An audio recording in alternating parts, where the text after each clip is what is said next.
You folks lived together for 11 years, or were together for 11 years and have a 5-year-old child. Right. Not married. Right.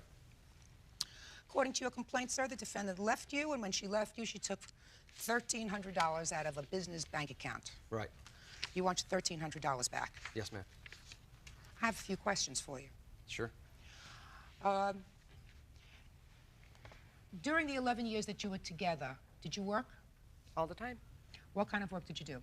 I've done printing, working in car wash, cashiering in a drugstore. Right now I'm currently in payroll and billing at a temporary service. When you left, we'll get to that event in a moment, but when you left, what monies did you have after 11 years? You mean as far as savings? Yes.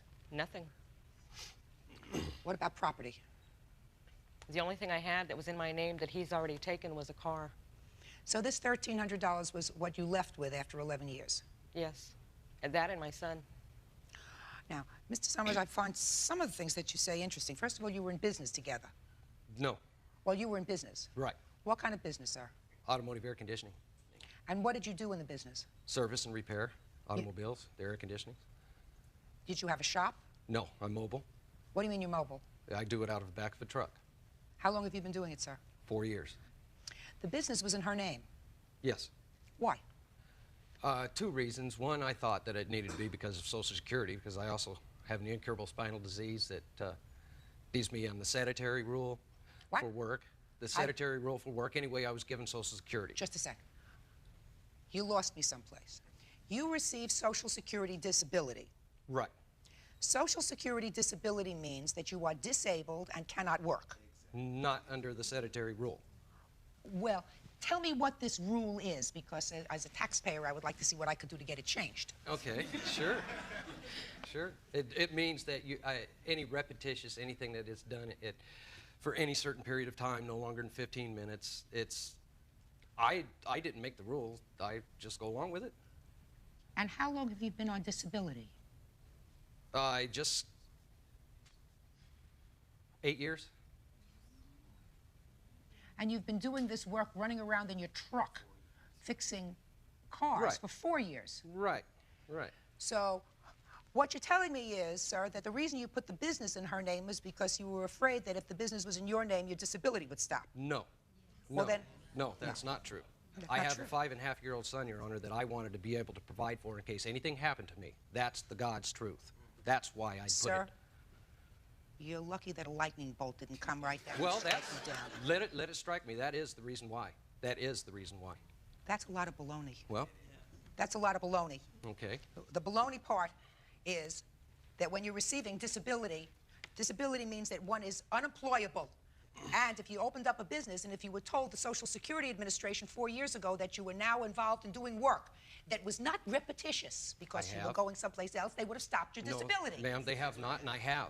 And I have. I'm allowed to have anything as long as it's not over $2,000 in my account. I see that you got the system down to a science. How much, by the way, how much do the taxpayers give you every month from disability? $650. Pocket money. Nice. You also bought a house. Yes. Sir, while you were together. Is that right? Yeah. And according to your papers, you put the house in your name. No, my father actually bought the house. What do you mean your father bought the house? My father bought the home so that I would have a home for my son to grow up in. What I'm about paying the your mortgage payment. You're making the payments? Yes, I make So the house mortgage is in your payment. father's name? Yes. Interesting. Got this really worked out. And what did you do with your money, Miss Hill, when the money that you earned? It went towards groceries and bills. Did you have a joint account? Yes, we did.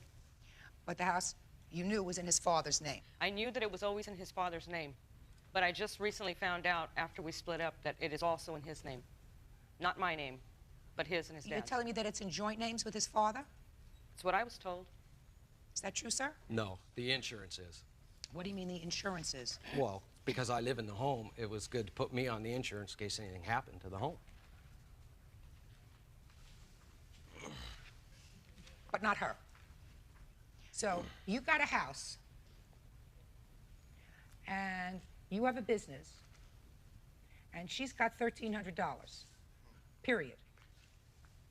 What else did she leave this 11-year relationship with, sir? My son. You say in your answer to his complaint that you found certain papers before you left in the house. Hmm? Yes? Would you like to tell me, please, what papers you found before you left with your son? Gary had already started proceedings to get custody of my son, and I didn't know. How did you find those papers, and where did you find them? I found him in his work clipboard. One day I was looking through it. I don't remember for what, but I found the papers in there underneath some invoices. And what were the papers for? What did they say? He was filling out the papers already to take me to court to get custody of my son for me. When had you begun to fill out those papers, Mr. Summers? Around the end of March. And when did you leave, Miss Hill? April 20th. And I found those papers in the beginning of March. Had you ever gone to court seeking custody before you found those papers? Never, not until March 7th and March 6th, excuse me. March or April? I'm sorry, April. April. Had you already left the house? No, I did not leave until April 20th, and that was the day before our hearing. And at the hearing, who was awarded primary custody of the child? Well, that first day that we went to court, he was ordered to go and be drug tested. And after we went to court again, on May 14th, we were both awarded joint custody with my residence being the primary. What was the result of the drug test? Positive. For? Marijuana.